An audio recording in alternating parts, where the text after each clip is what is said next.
Okay, I live in Durham. My name is Ricky Kelly. I live in Durham, North Carolina. 49 years old. I attended St. Augustine's University in Raleigh, North Carolina, HBCU. Um, I was a plumber prior to prior to and deciding to do this film. I've been going to bike rally for the last 20 years, both rallies pretty much over the years, and you know, the treatment that I was receiving down there was just frustrating. It was just like, and it was just getting worse and worse and worse because in like 1999, 98, those were the good years. You know, you got to ride and you didn't have to worry about all the police presence like it is now. And but once it started getting bad, that's when I realized, you know, that this story needs to be told about how we're being treated down there. And also the fact that Atlantic Beach, being, if not the last black beach in America, it has such a rich history, and it had a story as well. And I wanted to tell that story of, you know, segregation. Okay, so when you talk about like how you were treated when you would visit for Black Bike Week, can you tell the people exactly what you're talking about? Like what kind of problems did you encounter? What kind of things did you observe that made this an important issue for you? Well, the moment that I recall most is I was standing in front of the Yachtsman Hotel, and I had paid like $289 a night, some outrageous price. And we were standing there, and I was standing in front of the hotel on the sidewalk in front of the hotel, but not the main sidewalk where people were passing. And these two bicycle cops rolled up and said, "Get off the sidewalk. You can't stand there." And I was like, "I'm not standing on the sidewalk. I'm on the hotel's property." And he said, "Well, I'm telling you to get off the sidewalk." And I said, "Well, I just paid $289 a night to stand on the sidewalk." And he said, "Do you want to go to jail?" And of course, I got off the sidewalk. But at that moment, I realized that, you know, and these weren't officer friendly. You know, those cops who just had bad intent and they had bad attitudes. Then there was another time when this is probably a couple of years after that, I was riding my bike out early in the morning, and I came over a ridge. And when I came over the ridge, I saw like literally 100 police cars coming towards the beach over the bridge. And I was like, "What's going on? You know, what's happened? Is there a war going on?" You know, I'd never seen that many police cars at one time. And I knew then that they were coming for us, the black people at Myrtle Beach for the Black Bike Week. They bring in 700 police officers, you know, they're about to deal with us. And it's just a situation of over policing, cops that don't have any sensitivity training. They kind of bully you. You know, we're put into a traffic loop. For the people that don't know, there's a 23-mile loop, and it's made with barricades and cones, and every exit for 23 miles is blocked by either cone or a police officer or a barricade, a steel barricade. And once you get in that loop, it probably takes, what, 4 hours to go through the loop? Right. And once you get in it, you're trapped. You have to prove that you live at this hotel, or excuse me, that you live on this street, or that you are staying in this hotel in order to get out of that traffic pattern. Now, motorcycles aren't meant to go 2 miles per hour. They have air induction, meaning they cool their engines not with a radiator, but with the air from riding. So if you're going slow and your engine is running, it'll overheat pretty quick.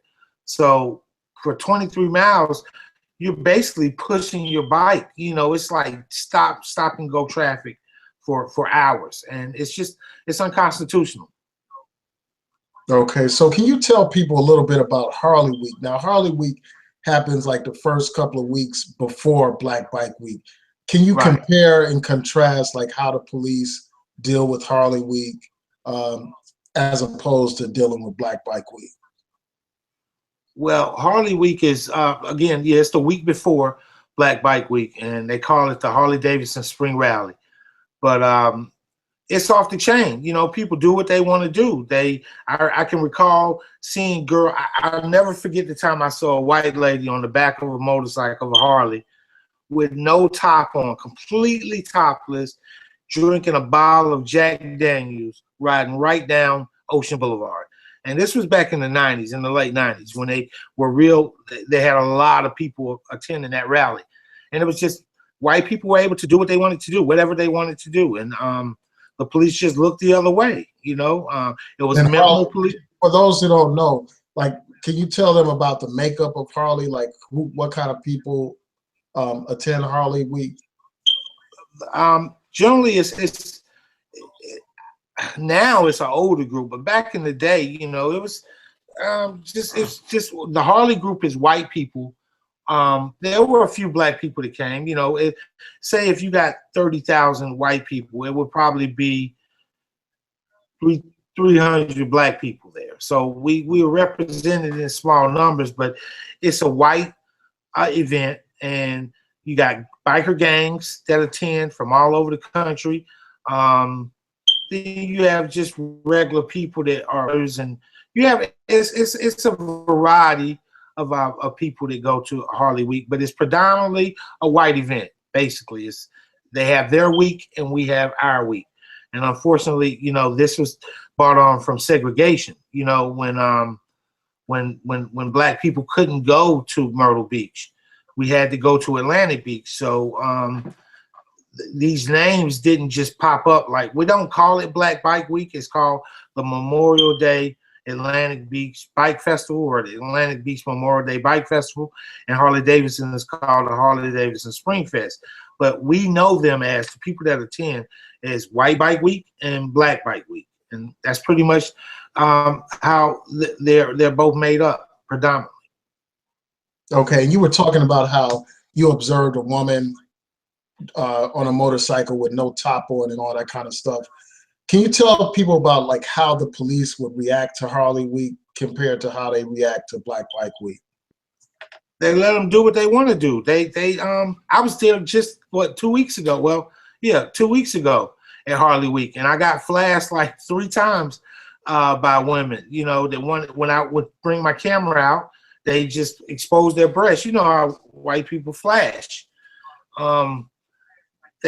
It was probably 12 cops, I think 8 to 12 cops that were patrolling this event in control. And there was probably 10,000 people in this one area down at Suck Bang Blow. It's a pretty big facility. It's a huge biker bar. And they wild out down there. You know, what happened was in 2014, we had 3 people get murdered. 3 at the Black Bike Week, or at the Black Bike Week, for lack of. And the city took it upon themselves to just bring down the hammer. Like, they used this as, like, now we can really shut them down. So they went out and spent $980,000 on barricades, and they lined the streets. It's just an ugly sight. It's a pretty city, but once you see these barricades, it's like, imagine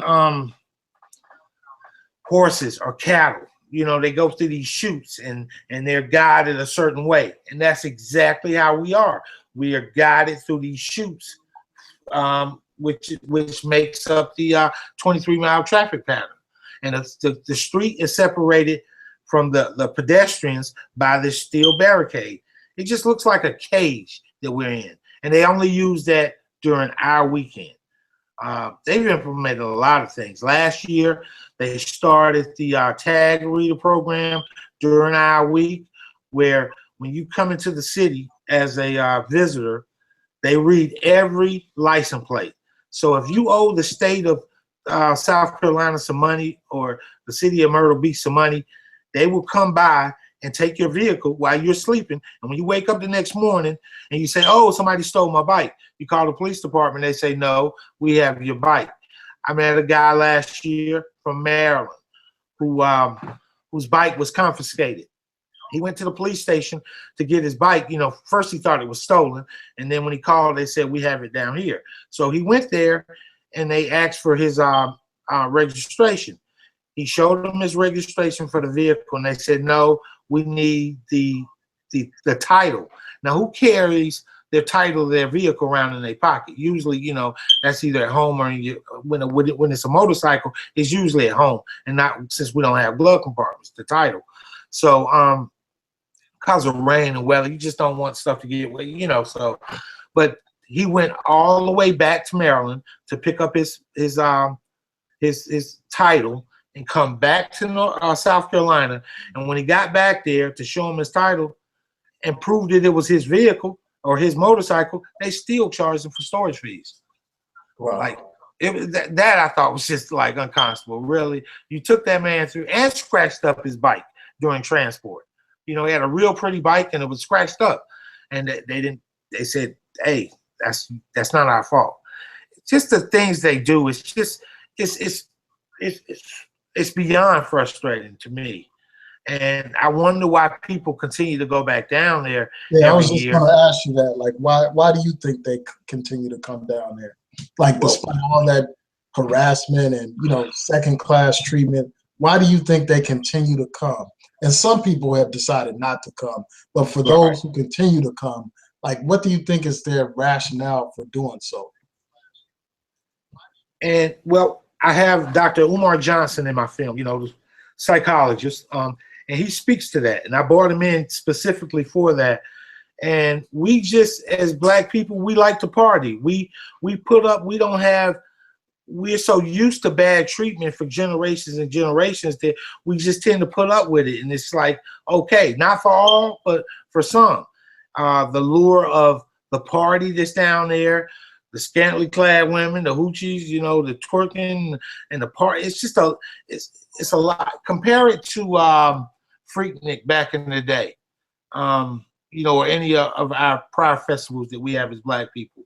You know, it's not really a good look for us in some cases, but we continue to go. I can't tell you why I kept going back down there, because I like to ride, and then you the camaraderie of seeing people from last year, and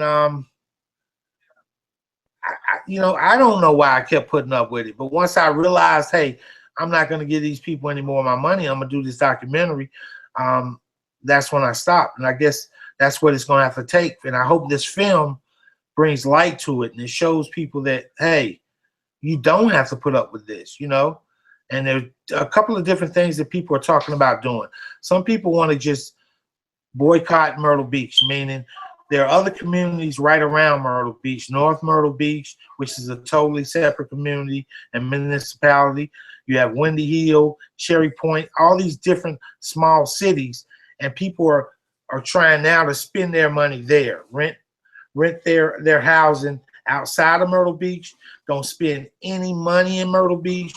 Ride through Myrtle Beach, but just don't give them our money, you know. And but that hasn't completely taken hold yet, because there's no real organization, you know, to lead people. So hopefully this film, and you, Anson, and all of us, we can come together and come up with a solution to this problem. Right.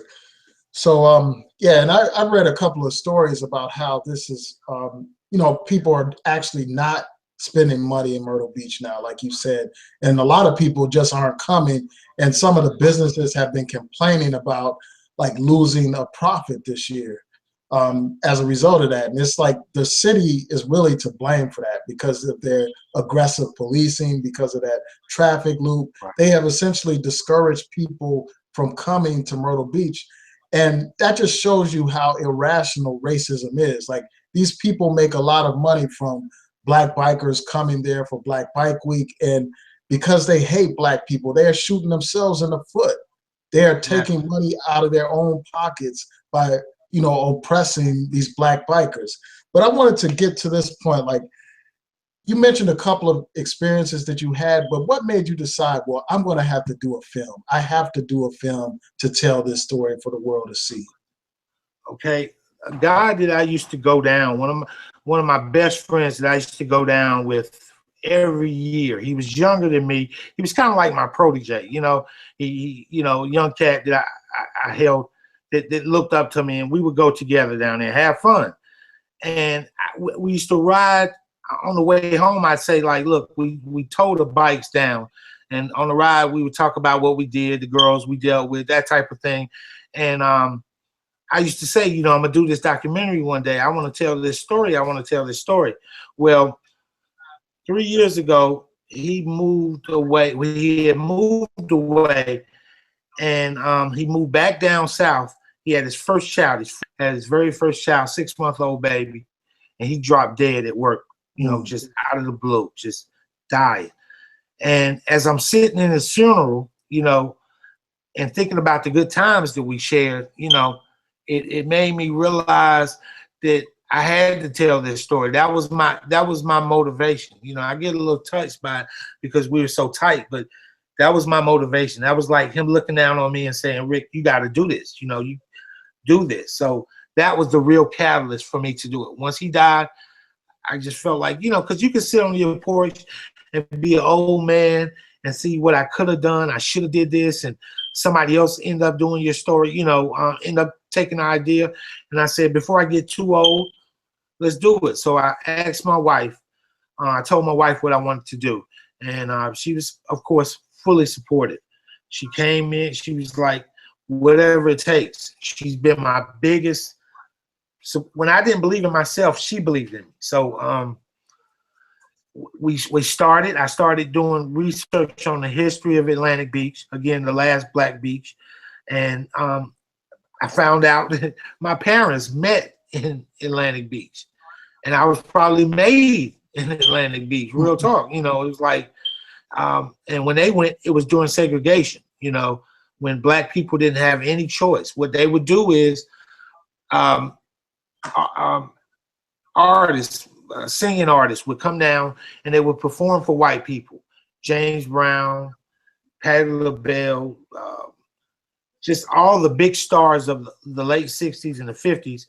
They could perform in Myrtle Beach, but they couldn't live in Myrtle Beach. They couldn't eat in Myrtle Beach. They couldn't stay in the same hotels that they performed in. So they would go to Atlantic Beach and perform. After they get off stage performing for the white people, they would come late night to Atlantic Beach, which would still be up jumping because it was a thriving community. It was, you know, it was the only place black people could go. But we made it our own little personal heaven. It's called the Black Pearl. And that's what they call Atlantic Beach. And it was our own personal black heaven, you know, or resort area. And when the stars would come, they would come and play Atlantic Beach. And that's the history that actually there was imagine the ocean, right? They took a steel cable and ran it about 50 feet out into the ocean on both sides. So black people knew you couldn't even swim. You get in the ocean, you couldn't even swim past this rope. You know, that was just the wires of segregation, the cable of segregation. And when I was out there shooting the other day, I saw pretty much where the cable was. You know, and it's still today. And you can look. We took this shot where you could look down the beach, and Atlantic Beach was empty, and then right down the beach, you see all these white people. It's like the line is still there, but it's not there. And that was kind of a very revealing scene that you will see in the documentary, when you can clearly see that there's that invisible rope or that invisible cable is still there dividing a black beach from the white beach. So how would you describe Atlantic Beach right now? Like, how is it? What's the state of the economy there? Like, what's the condition of it? Like, one thing that really stands out is how Ocean Boulevard just stops at Atlantic Beach. Like, they stop it, and then it continues on the other side of Atlantic Beach. Like, once you go through Atlantic Beach, it continues. So can you talk about that? Like, and then in your documentary, you have like, I mean, actually, when you go to Atlantic Beach, you see a lot of dilapidated buildings and stuff like that. So can you talk about like the state of the economy, the fact that you have all these black people coming to the area, but somehow it doesn't benefit the economy there in a real tangible kind of way in terms of development and all that kind of stuff? Okay, Atlantic Beach is a small community. It's actually only four blocks wide. It's 94 acres. And like I said, there's 4 streets. And it's blocked off Imagine you're riding on Ocean Boulevard and you come to a dead end. You got to go around the dead end, go up the block, and come around, do a U, and then you come out on the other side. The community is completely shut off from the white communities, and this is a result of the segregation days. But they haven't opened up that drive even today. But the city is depressed. They don't. There's only 300 people that live there doing full-time year-round. So it's a very small community. There's not even a convenience store in this community. You know, it's just a financially deprived, depressed city. It looks like almost like a third world nation, but it's a beautiful beach and it's beautiful land. It's just undeveloped, you know. And part of the problem is the city leaders of Atlantic Beach. Some want to hold on to, and I understand it totally. They want to hold on to that old, what we had, you know. But okay, let me go back a little bit. The reason why Atlantic Beach is in the condition it is because of desegregation. When they were able, when black people were able to leave Atlantic Beach and go to other parts of the Grand Strand, which is called, now they can go to Myrtle Beach, live and stay in a nice hotel. You know, they left and they took their money with them and they never came back. We as black people, we think that the white man ice is colder than our ice sometimes, you know, and rather than coming back and, okay, you can go see that place at Myrtle Beach and stay there 1 year, but you can't forget this is the place you had all the fun at in Atlantic Beach. This is where it all started at. But once we as black people are able to accept, white people accept us, we tend to go with what the white people have. And that's what's happened. That's what caused that place to be depressed. And there's no money that's being put in except during this weekend. 1 weekend a year, or 1 week a year during Black Bike Week, they bring vendors into the beach and they load it. This year they had concerts, which was surprising. But you can't live, a community can't thrive off 1 weekend a year, you know? And that's the only time that people come. Nobody come and visits or pay homage to our history. And that's what I hope this film would do, where people will be able to see this land and realize, hey, I could go down there and buy. I don't want to tell how much the lots cost because I ain't got mine yet, but I will definitely be buying a lot. It's beautiful land. It's just undeveloped, you know, and if people have foresight, they can go down there and see, look, if I get one of these lots in 10 years, there's no how much this going to, because at some point it's going to be developed, you know, at some point. Oprah went down there a few years ago and she couldn't get the council, the city leaders to agree on one thing. You know, it's hard to get us sometimes to get on the same page. And she got frustrated with it and she pulled out, you know, but I think that's what they need. They need a good developer to come into that community and spur some regrowth. Because again, the land is beautiful. The properties on the land are dilapidated because they haven't been, you know, for the last 30 or 40 years, there's no money infused into that community. So, yeah, I love Atlantic Beach. So, can you tell the people who's featured in your film? You mentioned. Well, you are. You're one of my main characters. You spoke eloquently to the situation. You spoke knowledgeably because you have been going down here for years and fighting this fight. You know, like I said, I'm so glad that I met you, and I thank you for the efforts that you're doing to. And it's sad that we don't have the support of our own people. You know, we're down here fighting for them, and we're not. It's a struggle. You know. It's a thankless job, let's say that. So again, I thank you. But I have you, I have Dr. Umar Johnson, I have Wah, the president of Rough Riders, the record label and motorcycle club. I have the mayors of both Myrtle Beach and Atlantic Beach. I have city councilman, chief of police. Everybody, there's somebody in this story, the business people, bike riders, all the characters that you would need for this story are in this movie. So the story is going to be told, and it's going to be told correctly, because I've talked to the people from Atlantic Beach, and they like, I've shown them my work, and they like it. And I said, as long as they like it, that's all I care about. You know what I'm saying? Because it's their story. And they approve of what I'm doing. So, like I said, the history is so important to me. Now, was there something that you learned that you didn't know before when you started doing this film? Well, I didn't know. My parents met in Myrtle Beach. I mean, in Atlantic Beach until recently. I took my sister out to dinner for what is it? I don't even know what the special occasion was. But I went down, I took my sister out to dinner, and, I'm telling her, she knows, but my sister, she doesn't get out a lot, right? So she's, kind of old fashioned, she barely know how to work a cell phone, that kind of thing, So we were sitting out to dinner, and, I'm telling her about the movie and how far I'm coming along with it. And she just casually says, Mom and Daddy met in Myrtle Beach, right? I was like, no, I didn't know. So that was one of the things I just found out, that my parents met there. And like I said, I was probably made down there. But they loved it. I used to see pictures of them, old pictures of my parents in the Atlantic Beach. But things that I didn't learn, I learned a lot of things about that city. It's so much that I learned. I tell you this. The people there, they took me in.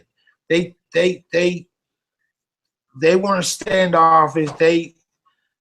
They're real hard. They're hardworking people, and they're loving people, and they're good people down there. So they took me in, and they let me tell their story. So I learned so many things, but about like their economy, for instance. Their economy is less than $1 million a year.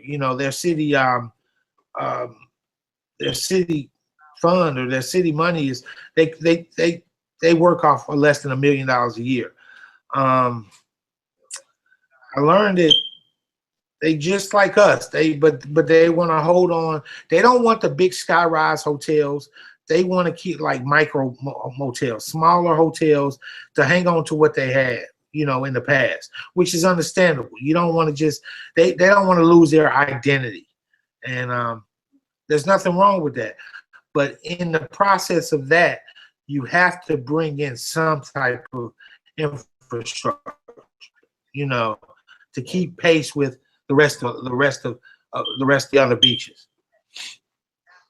Okay, and now you mentioned the president from Rough Riders. Like every time I go down to Myrtle Beach, I see people with the Rough Rider jackets and stuff like that. What was that interview like? I know I don't want you to spill the beans, because I want people to see it for themselves. Right.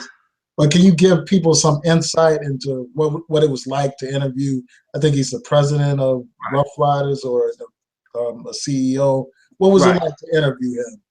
Well, it was a trip, because it took me 3 years to get this interview. I met him the first year down there, and I knew that they were crucial to the story, because they bring the largest contingent of motorcycles to the Grand Strand, or to the bike rallies, right? When you go down, Rough Riders is large. They're all around, not just America. They have chapters outside this country. They're large. And I knew that they were crucial to the story. So I went at Wa, and I said, can I get an interview? And he was like, yeah. And it was kind of on the run. And I was like, no, I want to sit him down somewhere. I don't want to do it on the run, with sound problems and all that. I want to sit him down. But he's a real busy person. So missed that the first year. Second year, he said, yeah, why don't you come to New York, and you could do the interview. Went to New York. He didn't answer the telephone. Me and my wife up in New Jersey waiting for the interview, and never got it. So we came back down south. A few months back, I pretty much given up. I'm like, man, I'm not going to run you down for this interview. So a few months ago, we went to New York again. He said, a few weeks ago, he said, come to New York, and we'll give you another interview. We went to New York, got halfway there to DC, and his secretary calls and says, he's stuck in LA. Could you just hold off another day? So we got a room, and that's when I interviewed your man, Jonathan. Oh, okay. DC. Right. I was supposed to interview Watt that weekend. So we waited like 2-3 days. It's nothing. So I'm like, I'm done. I'm not gonna beg you. I feel you. Interview. I'm just not. So this time, my wife, she was always like, it's gonna be all right, baby. Just hold on. He's gonna come through for you. So this time, this weekend down here, we called his people and they was like, yeah, he'll be here. He's sorry about standing you up the last time. So I locked down with him. I talked to him. And he gave a lot of insight as far as he's frustrated with this situation too, and he realizes, even though he's not from this area, he realizes that, the amount of people that they bring in, and they've moved their group up to North Myrtle Beach too, because of the treatment they received in Myrtle Beach. So everybody is just trying to find another way of dealing with the area without having to deal with Myrtle Beach. But it's right there, it's back in the middle of everything. But he gave a great interview. He introduced me to his new artist, Latif. Last year, he gave me access to DMX, and I didn't get to interview DMX, but all access to the concert. So it's some good concert footage of DMX wilding out. DMX always gives a great show anyway. I'm a big fan of their music. Huh? Is that gonna be in the film, DMX? Yeah, I'm gonna get him in the music, in the documentary. I got a slice of him in the trailer, but I talked a while about could I use, a couple of songs or a song during, and he said, well, just get the edit together and let me see it, and then we'll see.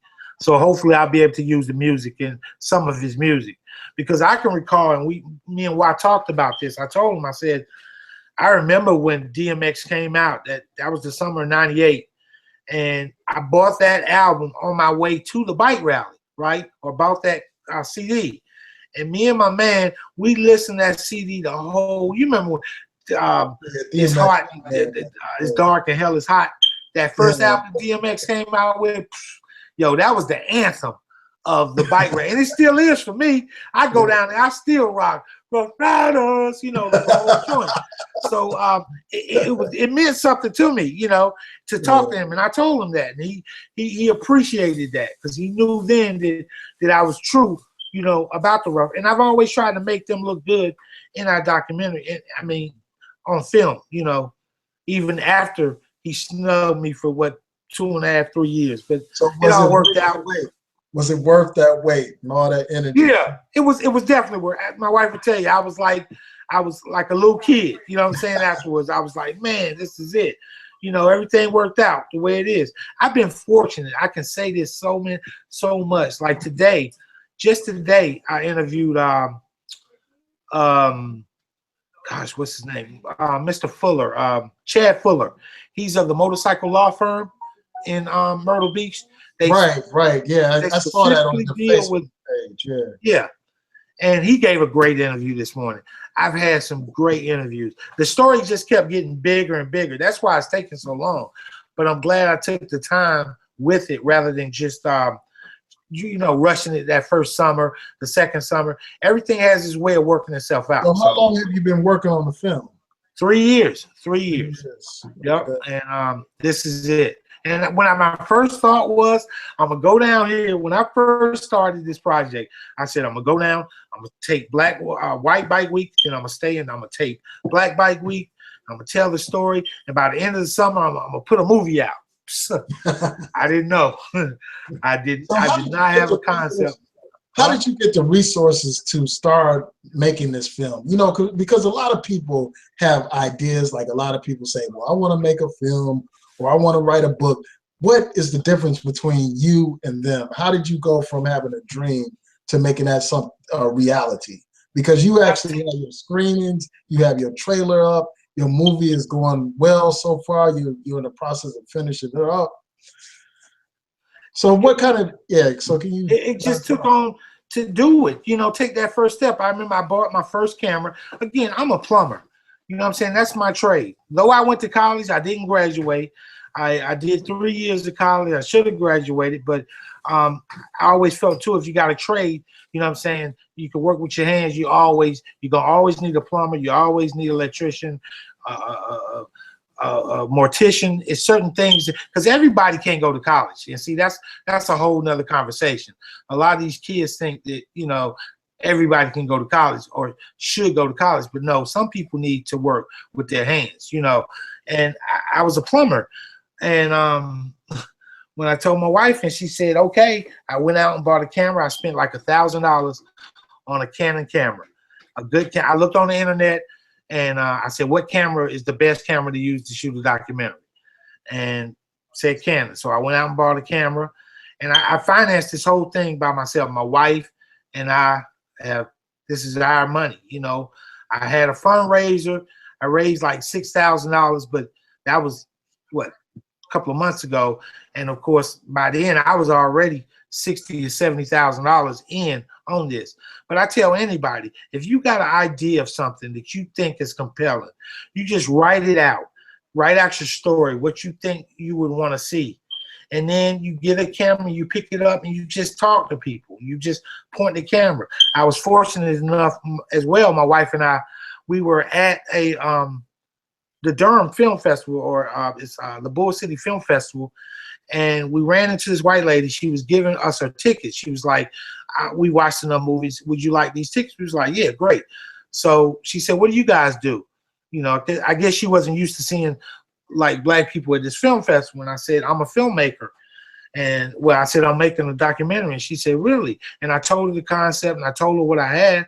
And she said, wow, that's exactly what we need here at Duke University. She was a professor at Duke University out in Durham. You know, we got Duke. And she said, I'm gonna give you and your wife a scholarship so y'all can come to the School of Documentary Film Studies. Like, wow. You know what I'm saying? That was like a great thing, a great opportunity. And we went and we learned a lot. And while we were in the process of making the film, and that's where we at. You know, I've been fortunate to be hooked up with the right people. My editor, David Iverson, he's it was crazy. I used my people, right? Because, you know, this is I thought it was a black project. And I went with our people first off. But the first three editors, they didn't give me the vision that I wanted, you know? So one of my friends works for a lawyer, and he told him, he said, hey, I know a guy that does editing, and because I had all this footage, like 80 hours of footage. And he said, I got a guy that's the editor, and I want you guys to meet for about 30 minutes. So when he came in, you know, non-assuming white guy, he said, we sat down, we started talking, and 3 hours later, we were still talking about the movie. And it was like, we kind of clicked. He understood my vision. So he took it on himself, you know, like, okay, this is how much it's going to cost. I know you ain't got it now, but he saw the potential in his project. So he said, boom, I'll help you out. And he's the yin to my yang, because, you know, as you know me, Anson, I'm Black Power all the way. You know what I'm saying? And this film would have been Black Power all the way. But in order to reach a wider audience, you know what I'm saying, I needed someone to keep it from being Black Power all the way, to kind of have a balance, you know, to reach, again, to tell the story, but to reach a wider audience, you know. And, you know, I'm thankful for David Iverson for coming in and giving me a hand. But he just, I basically, I tell him what I want, and he makes it happen. You know what I'm saying? This is the scene. I write out the scene. I write out everything. I put it boom, boom, boom, and he chops it up for me and cleans it up for me. Because if I did it, it would take 5 years, you know, because he's been doing this all his life. But it's all my concept. It's all my vision. He just puts what I put on paper, he puts it on the screen. Mm-hmm. So, you know, I was blessed to be able to see your screening. Do you have any other screenings coming up anytime soon? We're working on that now. I just we're working on the Hayti Heritage Center here locally, and we have a couple of film festivals coming up later on in the summer. But yeah, we're trying to raise money to finish this film, because you have lighting, you have the score of the film. It's almost there, but it's still the most expensive part is now, because in order to make everything seem the same, the levels, the lighting, and everything. You have to pay another professional to do that.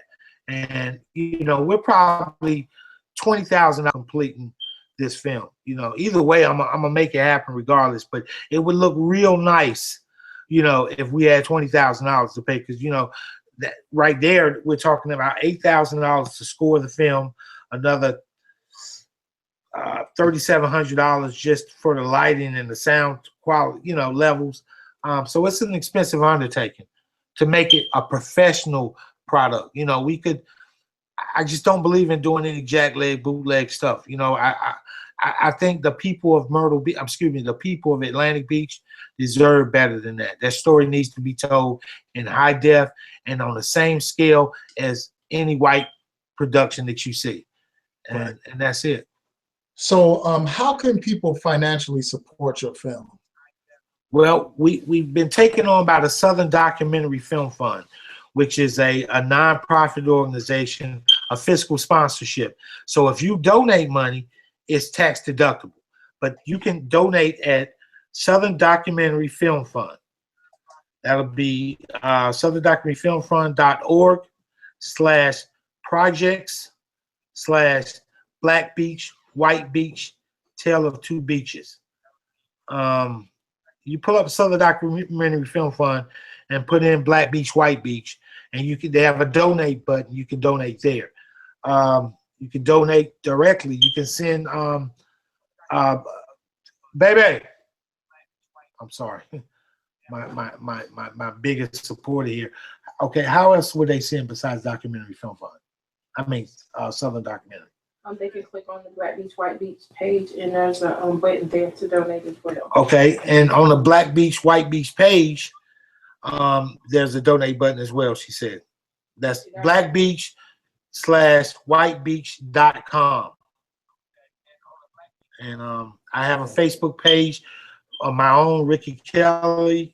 You can reach me on my wife, Cherie Kelly, on Facebook. But yeah, any donation is a good donation. You know, we struggle, you know, to put this together. It's a very expensive undertaking, and but I think it's going to pay off in the end. And I don't mean as far as paying off financially for me. I'm saying pay off in the end for the community of Atlantic Beach. You know, this so, like I said, depressed. It's just maybe somebody around this world would see this community, see this beautiful land, and go, hey, I'm gonna go down there and get me a lot. I'm gonna go down there and invest in that city, you know, and bring it back to its heyday, its prime. Right. So if you were in a room full of investors, like a room of millionaires that were looking to invest in a project, what would be your pitch to them? Why should they invest in your film? What would you tell them? Well, the interest that we have 3.3 million people have seen this trailer, and in just like a short period of time. So it went viral really quick. There's a lot of interest in this trailer. You would have to be, I would have, if it was me, if somebody's telling me this story and they say, hey man, if I can get $20,000 into this to buy a part of this movie. Now I'm talking about executive producing. You know what I'm saying? If someone had the resources, like we're talking about millionaires, to finish off this film, then of course you would own a part of this film. You know, we sell points to this film, and there's no way it's gonna fit. You know, with 3 million people that love the trailer, I can't say all of them love the trailer, but let's just cut it in half. If you take half of 3 million people, that's 1.5 million people, and a DVD is $20. Okay, a streaming would be $5 or $6. So right there, you're already talking about, you know, tens of millions of dollars, you know, potentially. So it's a no-brainer. It's like getting in early on with the iPhone. You know, you just got to have vision. You know, and I believe without a doubt that this movie will be a success, because I mean, you've seen the trailer. What do you think? I think it's a great trailer, and I saw the screening. Great, right? And I may want to, like, I'm going to try to show it right now if you don't have any objection. You mind if I show the trailer so people can see it? Sure, of course. All right. Hopefully, I can do this right.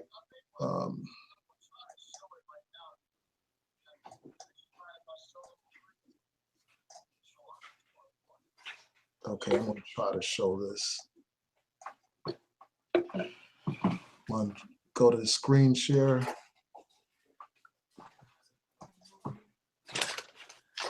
There it is. And thank you for everything.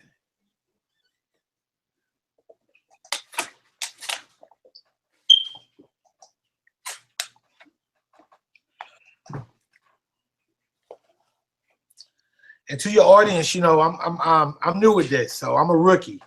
All this technological stuff and all this is just it's new to me, but I'm getting better at it.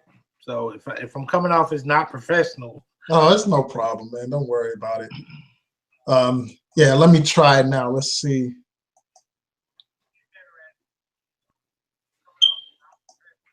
Oh, let's see.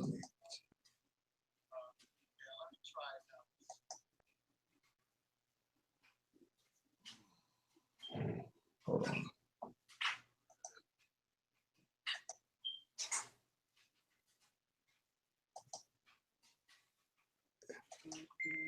Do you see it up? Do you see the trailer? I see the screen. Hit the play button. Oh, okay. There you are. Can you hear it? Just barely. You might want to start it over and turn up the volume. All right, let's see.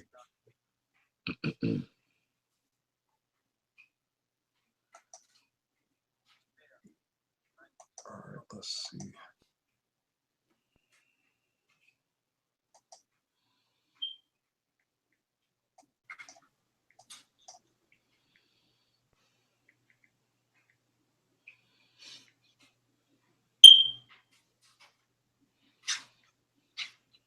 I gotta figure out how to turn up the volume on the screen share. Let's see. All right, we're gonna have to do our best.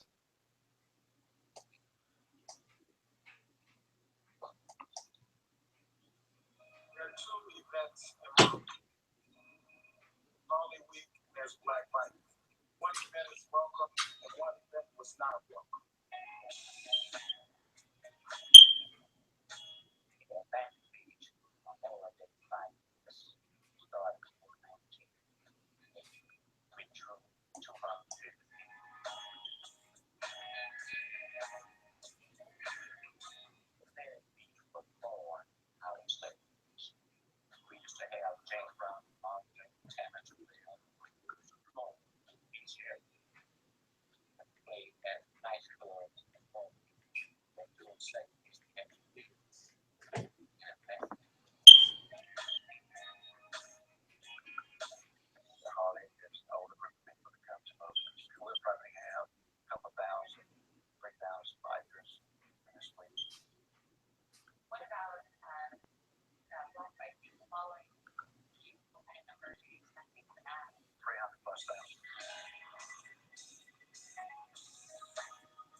Black bikers came to town, they were arrested.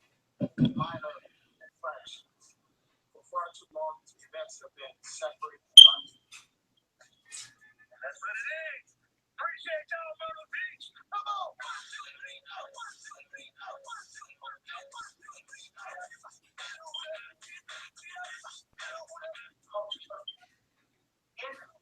It's their world.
Yeah, so that's the trailer. I hope people were able to hear it a little bit. Well, if not, they can go to our page, the Black Bike Week page. I've got actually like 4 trailers on my YouTube channel or my Black Bike Week page, and you can see um, different parts of the film, not just the main trailer, but there's other ones. Okay, so I'll include links to your channel and to the trailer. I have a link already of the trailer in the description box, but I'll include all your information, your your website and fundraising link and all that kind of stuff, because this is an important project, and I hope a lot of people come out and support it. And they can also support it by buying T-shirts as well. That's correct. Right. My wife is handling the T-shirts. They're $20 a piece. They're good T-shirts. They're quality. They don't shrink. They're not those little cheap, fly-by-night T-shirts. They're really good quality T-shirts, and you can get black or white and whatever size you need. So just reach out to us on Facebook, and we'll ship it to you. And I'm going to show everyone the shirt. This is what this is one of the shirts, and Ricky has on one as well.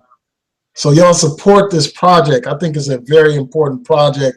Even though I'm a part of it, even if I wasn't a part of it, I think that it's something very important. It's a story that needs to be told. It hasn't received enough attention. So I want to thank you for, participating in this interview. I truly appreciate it. I look forward to having you back, as the movie progresses.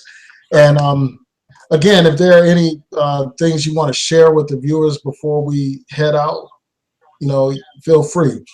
Well, again, I want to thank you because I met you 3 years ago down there, and you led the fight, for right, and I appreciate you. That's it. So Black people, or people, period. We need to tell this story. It has a significant historical context to it, and I think you'll be proud of it at the end of the day. It'll be eye-opening, and it's a compelling piece. So we can use all the support we can get, and just continue to fight. And that's it. Thank you for your support. Thanks for listening to us. Thanks for giving me this platform to tell the people about my film. Well, thank you again for joining. And with that, I'll just say peace and good night to each and every one of you. Night. Good night.